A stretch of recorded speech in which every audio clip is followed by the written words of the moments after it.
നമുക്ക് ഇനി സ്മൃതിയുടെ കേസ് സാക്ഷ്യം എടുക്കാം. സ്മൃതിയുടെ വിഷയം എന്താ? നിങ്ങൾക്ക് അവർ നല്ല വെൽ എഡ്യൂക്കേറ്റഡ് നേഴ്സാണെന്ന് തോന്നുന്നു. അവരുടെ വൊക്കാബുലറി എല്ലാം മെഡിക്കൽ ടേംസ് അവർ പറയണത് പല മുക്കാരും. അപ്പോൾ എനിക്ക് മനസ്സിലായി അവരൊരു 5-10 കൊല്ലം വിദേശ രാജ്യത്ത് ജോലി ചെയ്തിട്ട് ഇപ്പം നാട്ടിൽ കുഞ്ഞുങ്ങളെ വളർത്താൻ വേണ്ടി നാട്ടിൽ വന്നിരിക്കുകയാണ്. അപ്പോൾ ഈ 3ാമത്തെ കുഞ്ഞ് ജനിച്ചപ്പോൾ കുഞ്ഞിൻ്റെ പ്രശ്നമായി. സ്മൃതിയുടെ കുഞ്ഞിൻ്റെ പ്രശ്നം എന്ന് വെച്ച് കഴിഞ്ഞാൽ കുഞ്ഞ് ജനിച്ച് കഴിഞ്ഞിട്ട് കുഞ്ഞ് പാല് കുടിക്കണില്ല. അപ്പോൾ നമുക്കറിയാമല്ലോ കുഞ്ഞുങ്ങളാണെങ്കിൽ പാല് ഇൻസ്റ്റിങ്ക്റ്റ് ഉള്ള കാരണം ജനിച്ച നമ്മൾ അമ്മമാരുടെ അമ്മിഞ്ഞപ്പാല് അവരെടുത്ത് കുടിക്കുവാനുള്ള കുഞ്ഞുങ്ങളാണ്. ശരിക്കും അവരുടെ നമ്മൾ ഉറങ്ങിക്കിടന്നാലും അവർ കുടിക്കും. അതാണ് അവർക്ക് ദൈവം കൊടുത്തിരിക്കുന്ന ഇൻസ്റ്റിങ്ക്റ്റ്, അതാണ്. പക്ഷേ കുഞ്ഞിന് വായിക്കൊണ്ട് വെച്ച് കൊടുത്തിട്ടും കുഞ്ഞ് പാല് കുടിക്കണില്ല.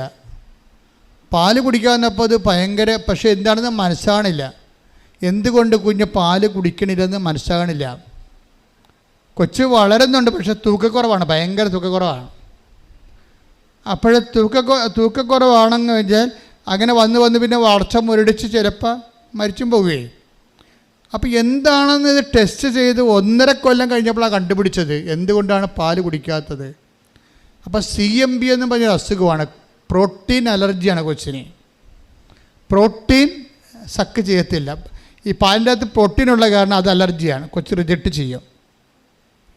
പക്ഷെ അത് കണ്ടുപിടിച്ചപ്പോൾ ഡോക്ടർ അതിന് പകരം എന്ത് ചെയ്യാനാണ്?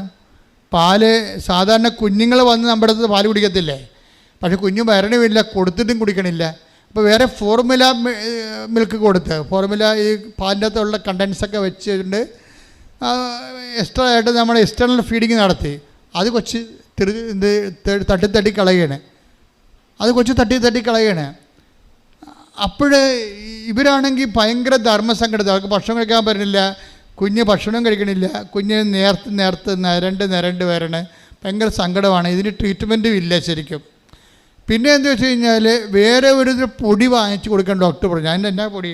ആ പൊടിയുടെ പേരൊക്കെ എവിടെ അറ്റാമിൻ പെറ്റി എന്നും പറഞ്ഞൊരു പൊടി, 400 ഗ്രാം, ഒരു ടീസ്പൂൺ 400 ഗ്രാം ഒക്കെ കിട്ടണമെങ്കിൽ 2000 രൂപയാണ്. എങ്ങനെയാണ് മുതലാകണത്? നിങ്ങളൊന്ന് ചിന്തിച്ചേക്ക്. അമ്മിഞ്ഞപ്പാൽ കുഞ്ഞ് കുടിക്കുമ്പോൾ നിങ്ങളവർക്കും അമ്മിഞ്ഞപ്പാൽ കുടിക്കുന്നത് നാച്ചുറലാണെന്ന്. ഈ സാധനം ഒന്ന് കുടിക്കാതിരുന്ന് നോക്കണം, നമ്മുടെ വസ്തു എഴുതി കൊടുക്കേണ്ടി വരും.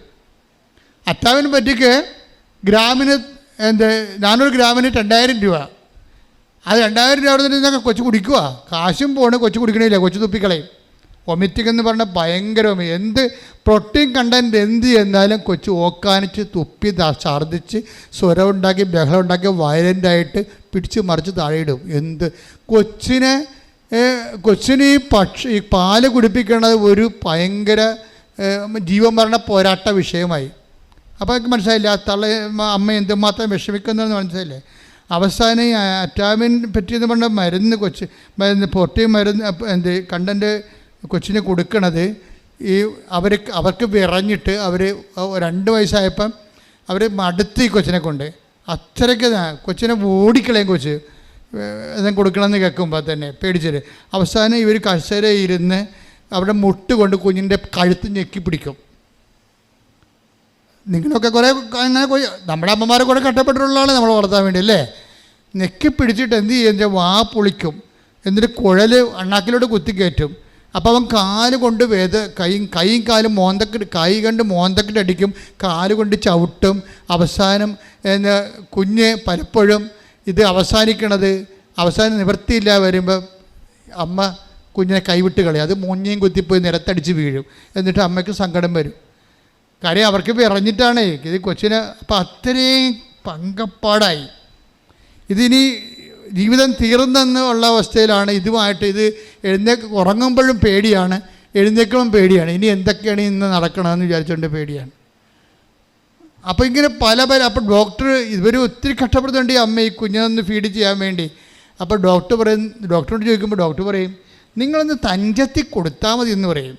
അപ്പോൾ ഇവർക്ക് പറയും, കാര്യം എൻ്റെ കൺസേണിനെ കുറിച്ച് പോലും അയാൾക്ക് കൺസേൺ ഇല്ല എന്ന്. ഞാൻ ഭക്ഷണം പോലും കഴിക്കാതെ കുഞ്ഞിനെ ഒരു തുള്ളി അകത്ത് കടത്താൻ വേണ്ടി ശ്രമിക്കുന്നത്.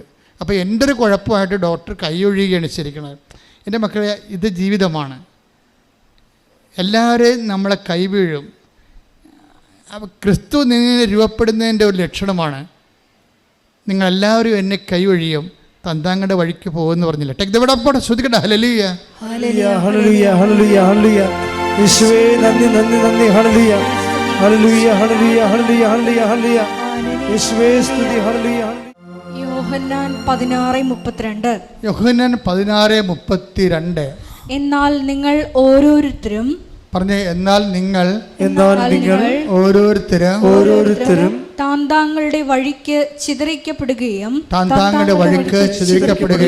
എന്നെ ഏകനായി വിട്ടുപോവുകയും ചെയ്യുന്ന സമയം വരുന്നു, അല്ലാതെ വന്നു കഴിഞ്ഞു. എങ്കിലും ഞാൻ ഏകനല്ല. കാരണം പിതാവ് എന്നോട് കൂടെയുണ്ട്. ഇപ്പൊ ക്രിസ്തു എന്നുള്ള ഒരു അനുഭവ പാക്കേജിലുള്ളതാണ് നമുക്ക് കൂടെയുള്ളവരെ കൈവിട്ട് കളയണത്. നിങ്ങൾ ഓർത്തേക്കണം.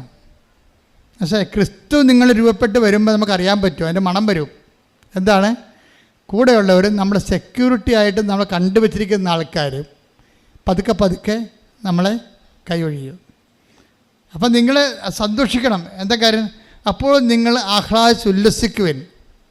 പ്രതിഫലം വലുതായിരിക്കും വരാൻ പോണത്. എന്നുവെച്ചാൽ അത് പ്രതിഫലം എന്താ? നമ്മുടെ പ്രതിഫലം ക്രിസ്തുവാണ്. പ്രതിഫലം ഒരു വിശ്വാസിയുടെ പ്രതിഫലം ക്രിസ്തുവാണ്. വലിയ പ്രതിഫലം എന്നാണ് ബൈബിൾ പറയണത്. നിങ്ങളുടെ പ്രതിഫലം വലുതായിരിക്കുമെന്ന്.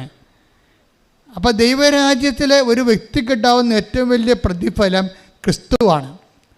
അപ്പോൾ ഈ പ്രതിഫലം നമുക്ക് കിട്ടാൻ പോകുമ്പോഴാണ് മറ്റുള്ളവരെ തദ്ദാങ്ങൾ അവർക്ക് നിശ്ചയിച്ചപ്പെട്ട വഴിയിലേക്ക് അവർ പോകും. കാരണം ക്രിസ്തു ഒരു വലിയ പ്രതിഫലത്തിലേക്കുള്ളൊരു വിശ്വാസത്തിൻ്റെ യാത്രയാണ്. ആ പ്രതിഫല യാത്രയിൽ നമ്മൾക്ക് പോസിറ്റീവായിട്ടല്ല, ഇതിൻ്റെ പോസിറ്റീവ് എന്ന് പറയണത് ഇതിൻ്റെ നെഗറ്റീവാണ്.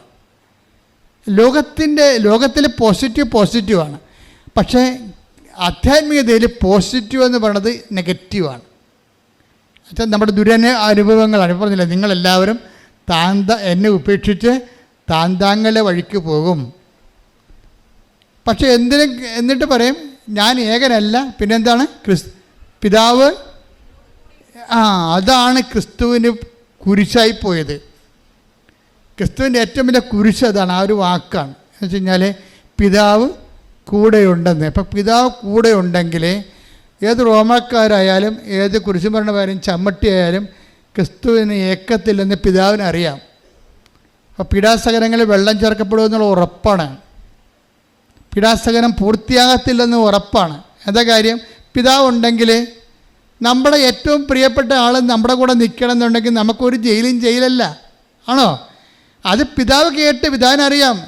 മാനുഷികമായിട്ട് പറഞ്ഞതാണെങ്കിലും ഇതാണ് അവൻ്റെ മൈൻഡ് സെറ്റ് എന്നറിയാം. അതെന്ത് ചെയ്ത്? പിതാവ് ടൈമായപ്പോൾ പിതാവ് മാറിക്കളഞ്ഞു. അതൊക്കെ കിടന്ന് കാറണത് കുരിശിൽ. എൻ്റെ പിതാവേ എന്തുകൊണ്ട് നീ എന്നെ ക്രിസ്തുവിൻ്റെ പൂർണ്ണത അവിടെയാണ് വരണത്. എന്നിട്ട് പറയും ഇപ്പം എല്ലാം പൂർത്തിയായെന്ന് പറയും.